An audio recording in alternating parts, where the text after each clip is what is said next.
Good evening. I call the April 20th, 2022 Apple Valley Planning Commission meeting to order. I'd like to welcome all in person and virtual audience tonight. First item of business is the approval of the agenda. Any changes from staff? Madam Chair, no changes to the agenda this evening. Commissioners? Move approval. Second. Moved by Commissioner Diekman and seconded by Commissioner Scanlon. Any discussions? If not, all those in favor signify by saying aye. Aye. Opposed, nay. Motion carries. The next item of business is the approval of the consent agenda. The consent agenda items are considered routine and will be enacted with a single motion without discussion unless a commissioner or citizen requests to have any item separately considered. It will then be moved to the land use action items for consideration. 3A, approve minutes of March 16th, 2022, regular meeting. What's the pleasure of the commission? I recommend approval, Madam Chair. That was moved by Commissioner Scanlon and seconded by Commissioner Sandell. Any discussion? If not, all those in favor signify by saying aye. Aye. Aye. Opposed, nay. Motion carries. The next item on the agenda is number 4. That's our public hearings. The first one is Lunds Byerlys. We will now open the public hearing for agenda item 4A. The affidavit of publication for the notice of public hearing is available for inspection in the planning department. Everyone wishing to speak at this public hearing should be sure to fill out the attendance roster or, if virtually, register with the meeting organizer. Include your name and your address so that accurate records can be maintained. We will begin the procedure with a brief presentation by city staff, followed by a presentation by the petitioner of the hearing. Upon the conclusion of the presentation, city staff will be asked to comment on the proposal's conformance with pertinent regulations and policies. After that, comments will be taken from the general public. Tom Lovelace. Thank you, Chair. Madam Chair, and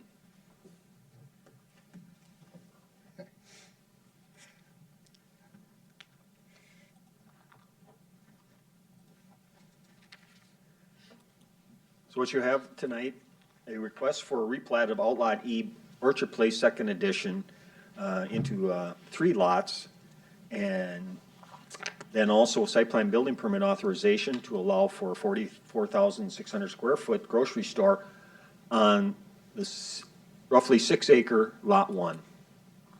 The site is located in the southwest corner of Pilot Knob and 155th Street. It is part of a development that we call the Orchard Place Commercial Development. And this just kind of shows what's been occurring down there. In particular, this is, I guess, a plan for what's going to happen. This is where the Lunds Byerlys was proposed at one time. And then also this is area where several approvals have already been made and construction is occurring as we speak.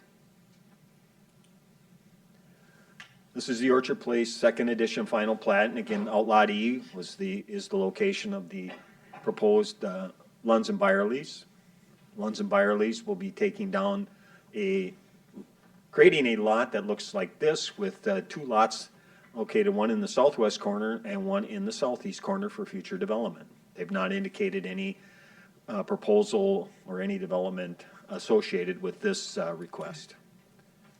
The property is guided commercial and is zoned retail business, and grocery store is a consistent use with the comp plan designation and zoning. The site plan shows the store located somewhere roughly in the northwest corner, or excuse me, northeast corner, with a field of parking located on the south side as well as on the west side. They also are showing they will have an outdoor dining area here. They have a restaurant located at in this corner here. They have a delivery area for pickup. And then they also have, in the back, they will have area for, this is their loading dock, receiving dock, and then this is an area for some utilities, probably, I think it's a non-peak generator as well as a compactor and some other things. That will be screened by a wall that goes out this way. Access will be from several points. Access is located along the north end here in the northwest corner, as well as the shared access located at this area. It will be shared with the future development. And then also there's a third access located down here that's being shared with, this would be Mr. Car Wash, and then this also takes you down into the first development, the 9-acre development that I showed that has several buildings already under construction.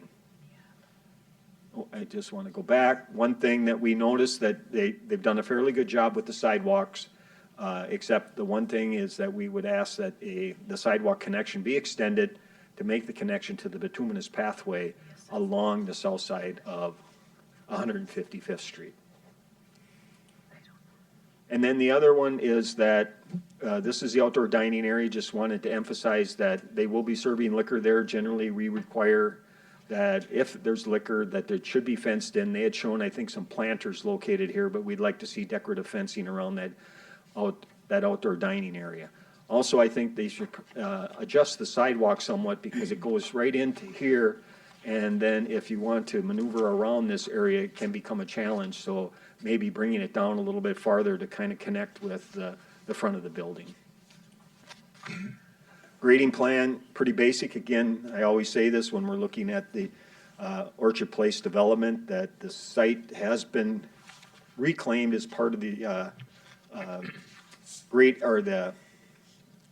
the sand and gravel operation that has ceased in this area. So they've hit some certain grades. It will just be minor grading to address the building and future development in both of the two other lots that are located southwest and southeast. So it'll be minimal grading that will be needed. There's also, just shows the location of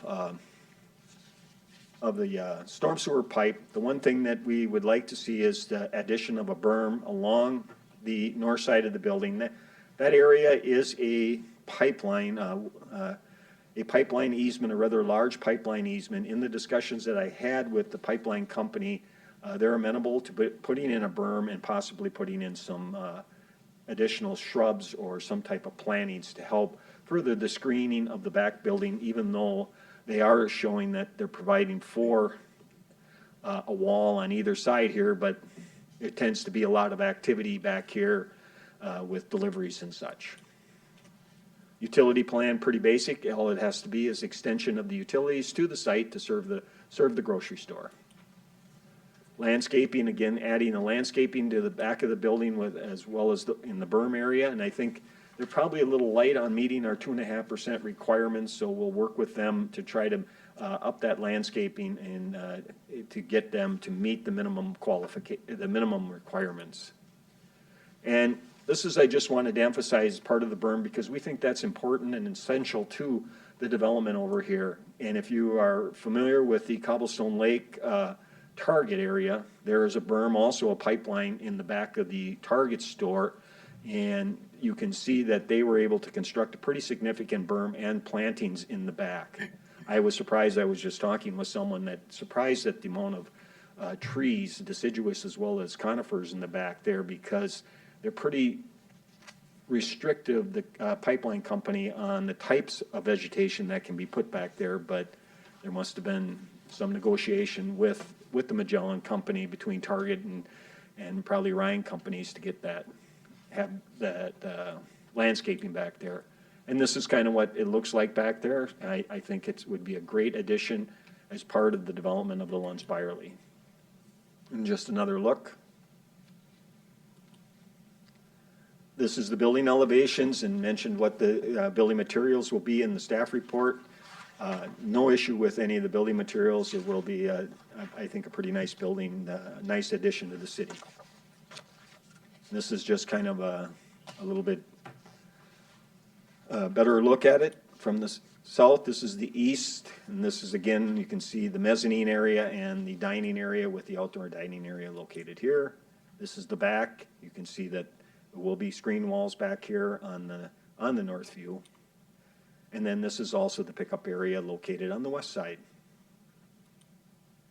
And this is just, they provided the floor plan layout just for purposes, illustrative purposes, so you know how the building's going to be laid out. So with that, it's a pretty straightforward operation. There are some things that we'd like to work with the developer on before we make any recommendations. So we're requesting that you open the public hearing and receive any comments and then close it. And then we will work with the developer and come back to you in likely the next meeting, the first meeting in May. I'll take any questions. Okay. Any questions or comments from the commissioners?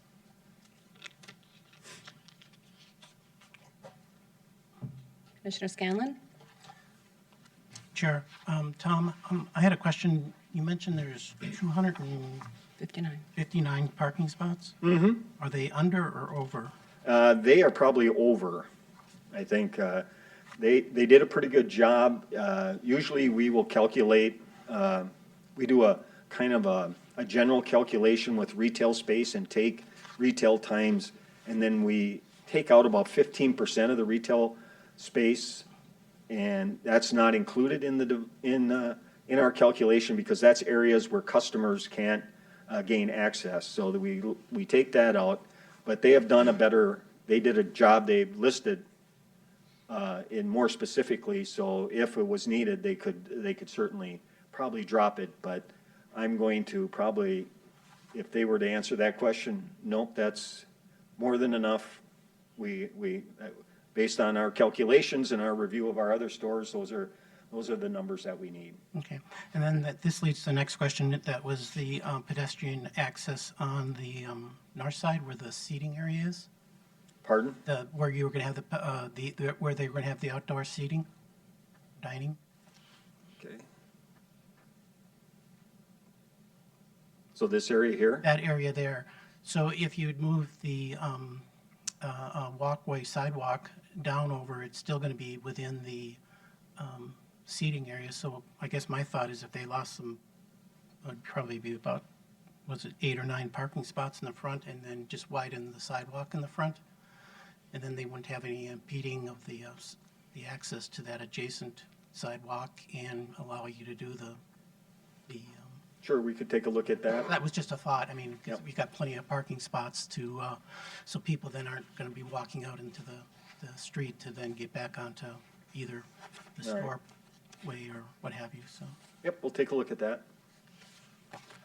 And then a lighting plan, you said that they haven't done that yet? No, they haven't shown us a lighting plan. It just would have to be consistent with our lighting requirements. Okay. It'd be nice if they could, kind of show that at the next time with the residential areas there and just to see how that's going to impact or not impact it. All right. Thanks, Tom. Anyone else? Madam Chair, just a question. Tom, could you explain the relationship of the outlots, the future parking for the outlots? And I was given a question today, and I'm just trying to follow up so that we understand how the parking spaces we're talking about are going to be sufficient, not only for Lunds Byerlys, but also for future outlots and Well, what they did, and they can address it if they'd like, but you saw in the letter from Mr. Avery, representative for Lunds Byerlys, that they did that. They showed these parking spaces just for illustrative purposes as well as the landscaping. We're not taking any of that landscaping into consideration when we're addressing the requirements for the Lunds and Byerlys. So they just they didn't want to leave it just bare, is my understanding, so they kind of put that parking in there as well, but their expectation is that they'd likely put some type of building in there. There will be a shared parking model, a cross-access and likely a cross-parking agreement that will be between the 3 properties. So how they arrive at that and the buildings that they can put in there, that will be done at a later date. And then, Tom, right north of that is where the employees park, right? The 49 spots there? Yep, there's, I believe, 49 spaces in the back, and that would be employee parking. Okay. Any other questions? Sure, go ahead. With respect to the patio area, I believe it's the city ordinance requirement to have a permanent fence in lieu of the planters. Is there any configuration that would allow, or does it have to be a permanent fence, or can you create some sort of more permanent barrier using plantings? I can see how it would be nicer to have something that would be more plantings that would still provide a barrier to a parking area or a sidewalk.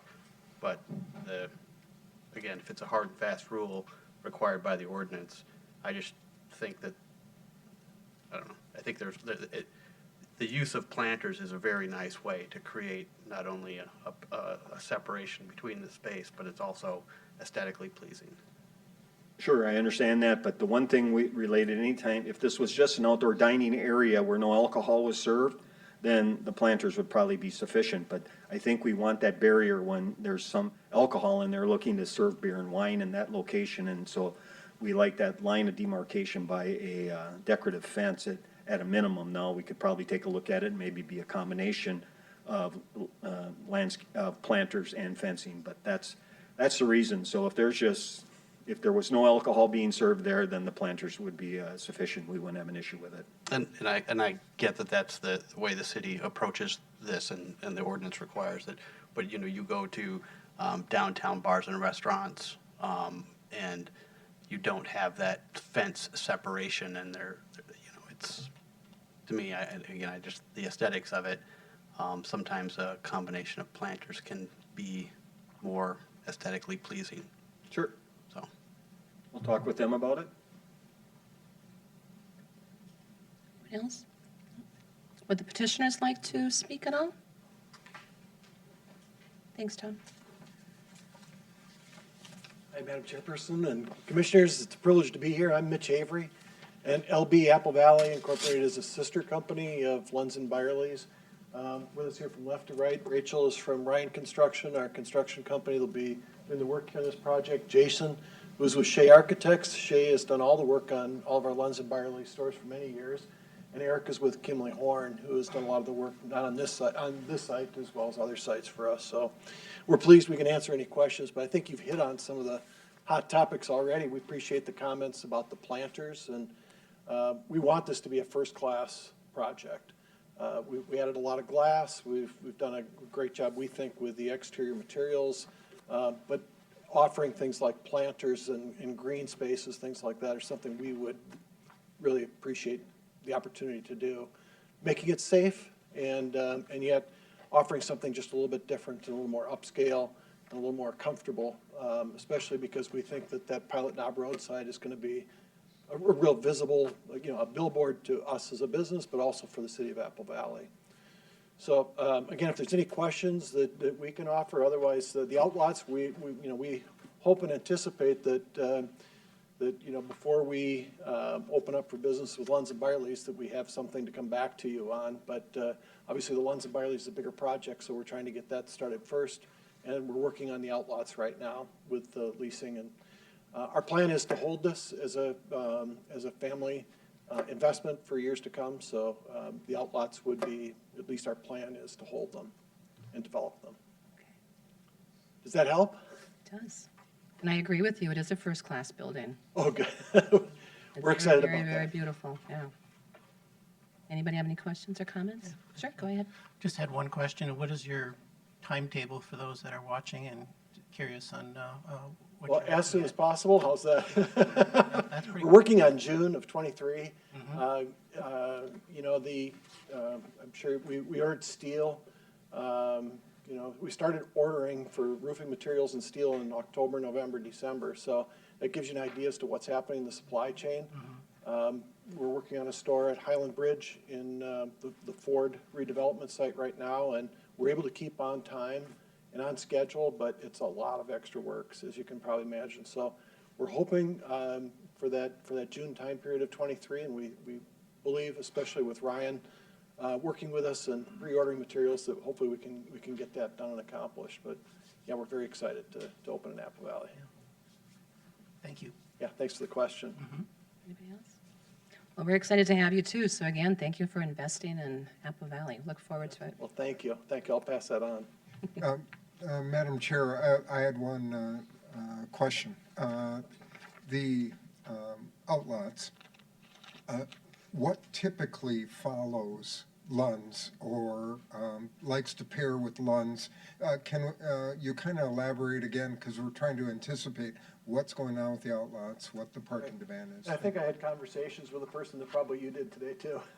And typically on an outlet, we're looking for something that will be a brand equivalent, something that we're hoping is going to be a new entry to the Apple Valley market, and something that's going to, we don't know, we're obviously talking to quick service restaurants and others, but, we haven't decided that completely yet. So we're hoping to have something that will be unique and different, and something that will support the Lunds Byerlys brand on the site. So it's a unique site, is our anticipation and hope. Sure. Does that help you? Well, not terribly directive, but it is your response, and I did ask. So. Okay, well, thank you. If we had something signed or further along, Sure. We'd be better able to comment on it. So we're definitely not trying to hide anything. Well, both you and I both are going to probably hear this question come up from time to time. So thank you. We have so far, yeah. Sure. Thank you. Thank you. Okay, if you are here in person, please come to the podium to speak and address all comments and questions to the chair. If you are joining us virtually or via phone, please submit your questions and comments to the meeting organizer. Is there anyone here who would like to speak? I'm here for the next one. Virtual organizer, is there anybody in the queue? Madam Chair, there is no one who would like to speak. Do you have anything else, Tom, Again, before I close? great comments from the commission, and so we'll be working with them and doing some revisions to their plans, and we'll be back likely on May 4th. Okay. Thank you. If there are no further comments, I will close the public hearing. It is the policy of the Planning Commission not to act on an item on the same night as the public hearing. The Planning Commission will weigh all comments and information received tonight in its deliberations at future meetings. This item will continue to appear on future Planning Commission agendas until a recommendation on the petition can be forwarded to the City Council. Thank you.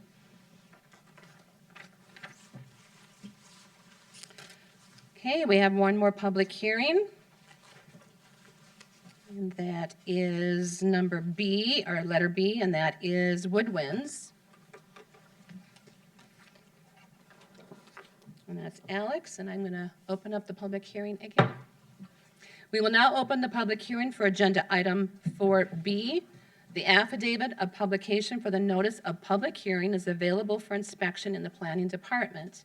Everyone wishing to speak at this public hearing should be sure to fill out the attendance roster, or if virtually with the meeting organizer, include your name and address so the accurate records can be maintained. We will begin the procedure with a brief presentation by city staff, followed by a presentation by the petitioner of the hearing.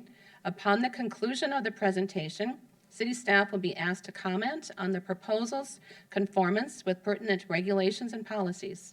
After that, comments will be taken from the general public. Alex. Thank you, Madam Chair. As noted, this is a public hearing this evening. We are not seeking action at this time. The purpose of this meeting is to open the public hearing, receive all public comments, and close the public hearing. The site is located at 5297 140th Street West, generally located in the northeast corner of Pilot Knob Road and 140th Street West. The surrounding Woodwinds neighborhood was developed between 1992 and 1998. And in 1993, the lot in question was created as an outlot as part of the original Woodwinds first edition. The site is guided for single-family uses in zone residential cluster. Residential cluster does allow for some flexibility in densities, but otherwise generally follows R3 standards. R3 is our largest single-family zoning district within the city of Apple Valley, And at this time, the applicant has not sought any of the flexibility offered through residential cluster and is only seeking standard R3 standards.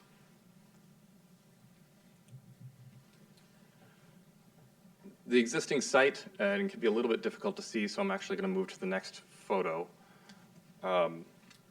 has a vacant home with, that does not have public utilities. As you can see, a driveway that directly has direct access onto 140th Street West. One of the items that I was going to note previously on that, on the prior slide, was the easement on the south side that was established in 1991. That is an access restriction easement onto 140th, noting that if this property were to ever subdivide, direct access onto 140th would be prohibited and the lot would need to take access off of Ember Way.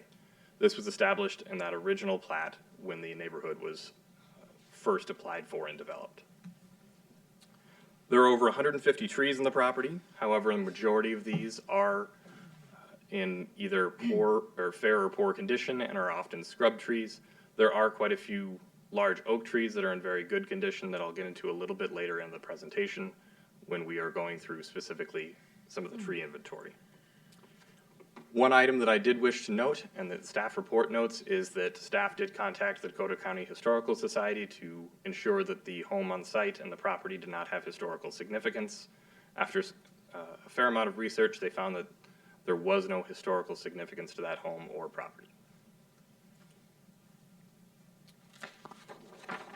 The proposal is to subdivide the existing 2.97 acre lot into 6 single-family lots and one either in easement storm pond or potentially in a separate outlot. That will be determined by the city engineer and the applicant as we move forward, and we would have that, of course, prior to the Planning Commission taking any recommendation. Units per acre with this development are proposed at 2.02 units per acre. The surrounding development is already existing at around 2.25 units per acre. Woodwinds does have a varying density throughout the development, with the eastern side being the most dense and the northern side being the least dense. Therefore, during my evaluation, chose to take the surrounding neighborhood that is closest, principally along Ember Way and Essex Trail.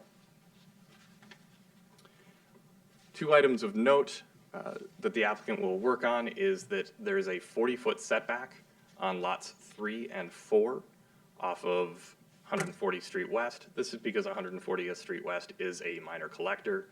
It only affects lot 3 as shown right now, but the building pads as shown are not finalized. Traditionally, we receive just a small building pad, not an exact shape of a home, and at this time would not be reviewing the shapes of the homes. That would come forward at the building permit timeframe. So it's a relatively simple correction in order to move forward.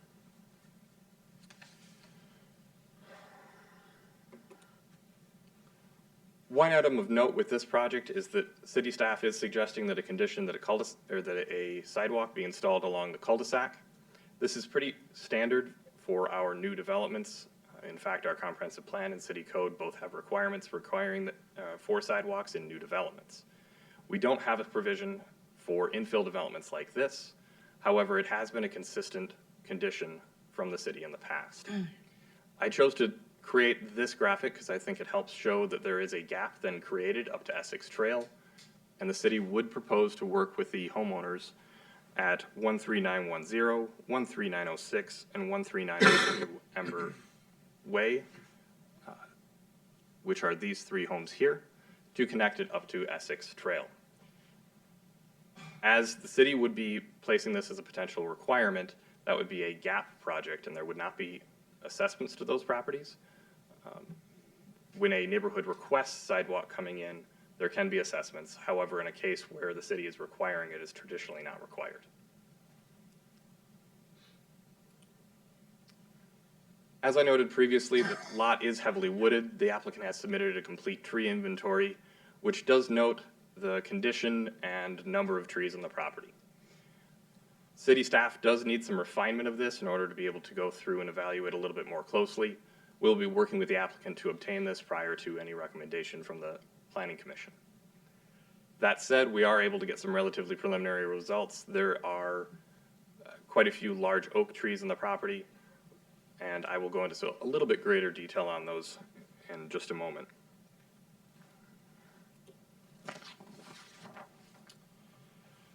The tree inventory and conditions map here shows that the condition of trees is relatively well dispersed, with a slight pocket of oaks surrounding that existing home in that southeast corner.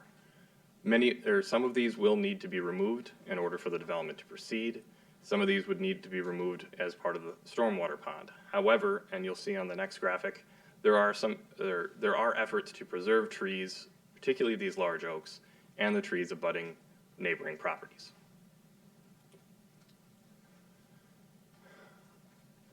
In the analysis, I found that around 30% of the trees on the lot are in good or exceptional condition.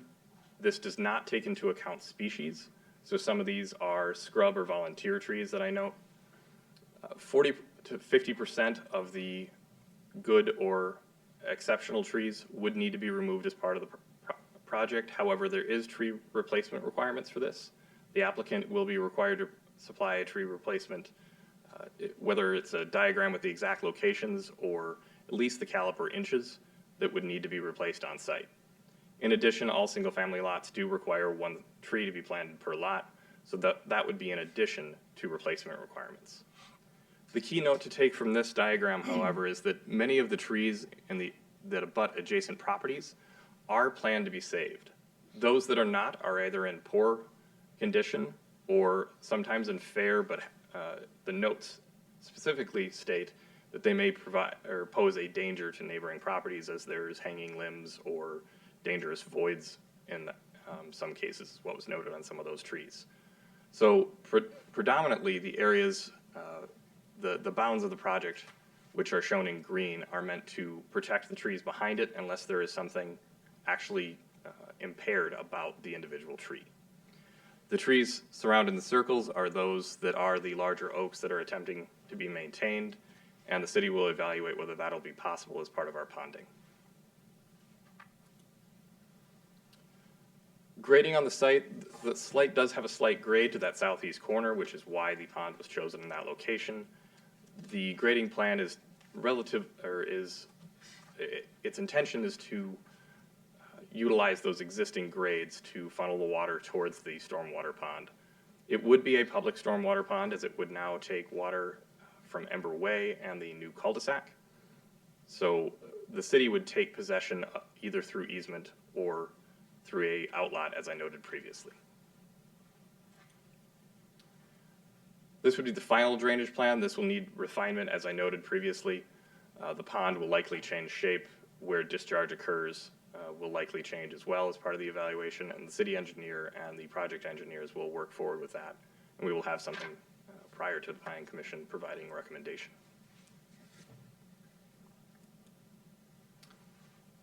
With that, as I stated, we are not seeking action at this time. We are looking for public comment and to answer any questions of the commission. I do believe the applicant is present, so they would be able to answer questions as well. Sure. Any questions for Alex? Sure, Commissioner Madam Scanlon? Chair, Alex, is there any concern at this point, or had conversations with fire vehicles in the cul-de-sac and turning and all that, as far as access and? Chair Kurtz, Commissioner Scanlon, no, the cul-de-sac meets turning requirements. All cul-de-sacs must. That if you look at the neighborhood, you can actually see the cul-de-sac to the west that's more of an eyebrow style. We have revised our requirements since the time that this original development came in, and that's why you'll see that this cul-de-sac is slightly larger than the one to the west. Okay. Thank you. Okay, I have a question. I'm going to ask about the development in the 90s when they were developing that area. Reason why they left this area, was it because of the house that was there and everything? Chair Kurtz, I don't have 100% on that. The current property owner I've spoken with briefly, she has stated that she was the daughter of the person who owned that lot in the past. They did not want to develop at that time, but moved out shortly thereafter. and have let it sit for quite some time. It's been in a trust, and so there was time where that needed to get worked out, but that is a private dealing that I didn't delve any further into, as that had to do with their family history. Okay. And second question is about the pond. Is that the only location that it could be configured, was right by 140th there? I know that area, so I'm just thinking when you turn into that subdivision, I know that turn right there, so am I imagining that it's right in that corner there, right? Let me go out to the wider original aerial. So this would be the pond location you can see. There is still the lot here that I believe is association owned. So there is still separation from that turn. In terms of grades, I would defer to the city engineer whether there were any other potential locations. However, it is one of the more open areas for trees, and it is the existing low spot. Yep, okay. Any other questions? Mr. McNerney, petitioner, would you like to speak at all?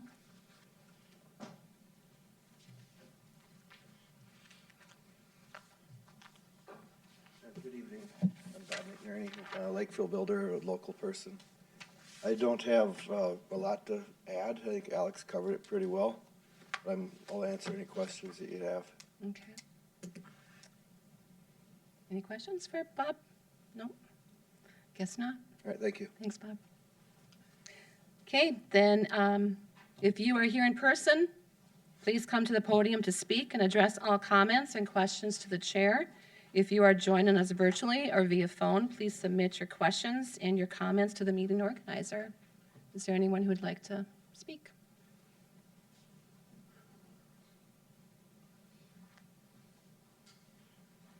Hello. Hello. I'm Darren Johnston. I'm one of the residents of the existing Woodwind development, I think we need your address, too. 13754 Evergreen Court. Thank you. So we've known that, at least, I've lived in the neighborhood for a year, and I've heard conversations about this area and, some of the questions about, would it end up being developed? And so there's a lot of curiosity amongst the residents about what the ultimate plan is. I'll say that I'm really happy to hear the detail on the trees, because that's one of the concerns I have. The mature oaks is definitely part of the identity of the neighborhood. There's a lot of them, and it's a big draw for the area, for those properties. But the big question that always comes up when we have these conversations is about actually the homeowners association. As you can imagine, once this is all built, it won't really seem like a separate development or a separate neighborhood. It will all be one neighborhood. And I'm not sure if you can tell from the zoomed out picture, but very close to this is the neighborhood private park, which of course is maintained by the HOA. So I think the big question that a number of us have is, with these new residents, which would be our neighbors and our children's friends, they'll be playing together. It will be part of one neighborhood. Will they also be participating in the same HOA? I don't know if that's this part of the process, but in terms of public comment, that's one of the concerns we have is, would they be joining the HOA, or would they be organized as a separate entity? Would we know that, Alex? Chair Kurtz, I can briefly touch on that. The developer has the option of joining the HOA if they so choose. However, the HOA was not a condition of approval in the original 1991 development. This lot, there was a staff memo that specifically said this lot was not part of that HOA at that time. It did not state whether it would be any time in the future. The city does not participate in the private agreements with HOAs, nor do we have those documents maintain or enforce them. Okay. Does that answer your question, sir? Thank you. Thank you, Alex. Anyone else like to speak at the podium? Okay. Sorry. Hi, my name is Brad Dahlman. I'm a member, live on Ember Way as well, 13958 Ember Way, about 4 houses to the left of this. Thank you. And I think, in addition to kind of the Woodwinds comment, I guess my question is not as much about the association, but the builder, the quality, the size. How do we ensure that this is going to be built in a way that doesn't detract from the value of the rest of the neighborhood? from standpoint of builders and size and that sort of thing. Okay. Alex or Mr. McNerney want to answer that one? Maybe Mr. McNerney does.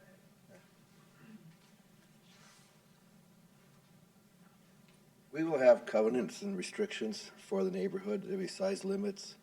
Two-story houses are probably a minimum of 2,500 square feet. A Rambler would be approximately 2,000 square feet. We'd also have restrictions on the types of siding on the front elevations, amounts of stone and that type of stuff. So it'd be architectural approval. I know that you put in really nice appliances, though.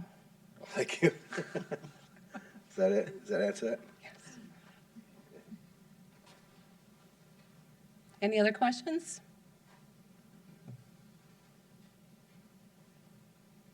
Virtual organizer, do you have anybody in the queue? Madam Chair, we have a Luke Ivers who would like to speak. Go ahead. Thank you for giving me the chance to speak. I'm also a resident of Woodwinds. My address is 13947 Essex Trail, so it's a lot directly adjoining the proposed development. I wanted to ask two questions. One, has anything been done to address the existence of nests of protected bird species in the wood areas around the plot? And also, completely separately, how much space would exist between the properties being built in the new lots and the existing homes surrounding the new lots? Thank you. Thank you. Alex, do you want to answer the first one? Chair Kurtz, the purpose of the public hearing is for staff to be able to hear comments from the public and do additional research as needed. I would want to look specifically into bird species requirements, what are standards there before I'd be able to accurately represent that, but that would be portions of the memo for the next, prior to this being brought back to the next meeting. In terms of space between existing lots, all single-family homes in the R3 are required to have a 30-foot rear setback, except for, again, I noted lots 3 and 4 would have that 40-foot requirement because they're along 140th. These lots actually have significantly more than that.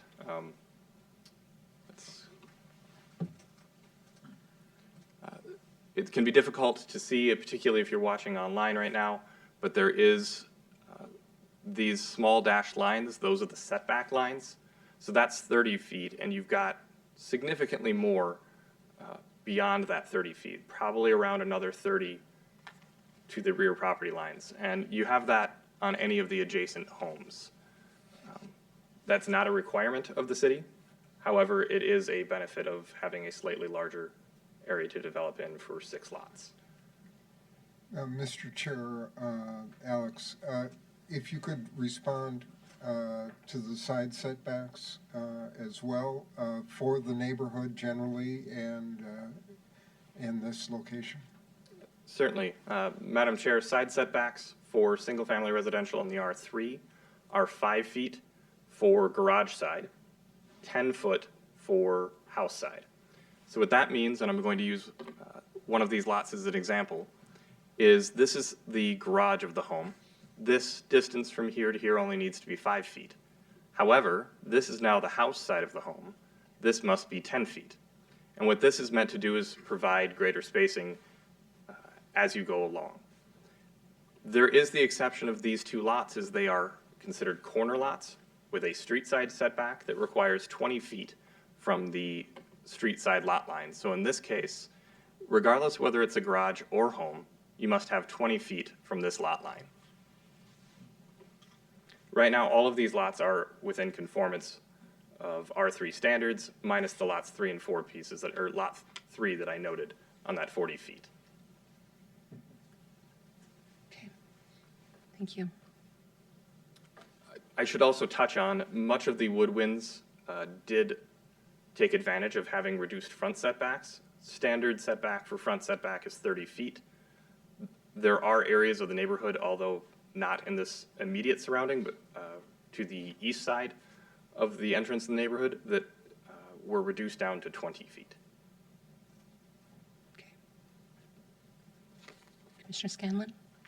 Alex, I had a follow-up question as you're kind of talking about this that kind of came to mind. When this was originally developed, Was this a planned development, or how was this the guidelines for the existing homes? Where did they fall under at that time?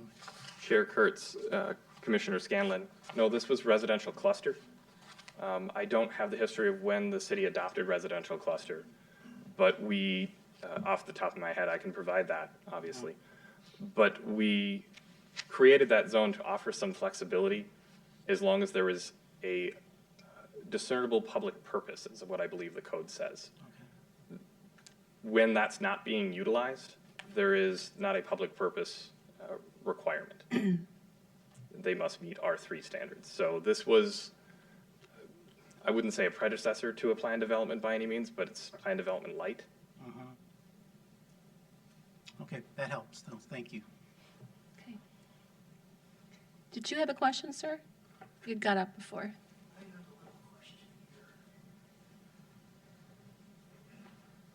My name is Rob Retzman. I live at 13642 Upper Elkwood Court. And the overall project looks, fairly simple, straightforward, 6 houses. Looks like a great little development. But I was taken aback. I thought I heard 2,000 square feet. It seems pretty small for a house, a 2-story house, 2,000 square feet. You said 2,500, right, Bob? Was it 2,500? The 2,000 would be for a rambler of 1 level. So if you had a finished basement, you'd have like 4,000 square feet. Sorry, otherwise. Yeah. Lights can't come up. Sure. So the square footage numbers I've mentioned would be above grade. So like a 2-story house would be 2,500 square feet. That's a large 2-story house. And a rambler, a 1-level house would be 2,000 feet above grade. So if you had a finished basement, that'd be a total of 4,000 square feet. Okay. So Well, they're most not of our- small. Most of our homes are. They would be as large as the homes in that neighborhood or bigger. Yeah, because most of our homes are around 4,000. Yeah, these will be very nice homes. It's gonna be, it's a nice So I was little gonna say, neighborhood. that's 2,000 right Well, there. that doesn't even have a garage on it though, too. You put a Well, that's garage on there. I know, but you put a garage on it, a 3-car garage, That's and all of a sudden it's big. But yeah, no, we'd be 2,500. So, no, we'll do a very nice job. Thank Sure you you. of that, yep. Thank you. Is there anybody else who would like to speak? Okay. If there are no further comments, I will close the public hearing. It is the policy of the Planning Commission not to act on an item on the same night as it is the public hearing. The Planning Commission will weigh all comments and information received tonight on its deliberations at future meetings. This item will continue to appear on future Planning Commission agendas until a recommendation on the petition can be forwarded to the City Council. Thank you. Thanks, Alex. Okay, that brings us to item number 5, land use, which there doesn't look like there is any tonight. Number 6, other business, review of upcoming schedules and other updates. Bruce Nordquist.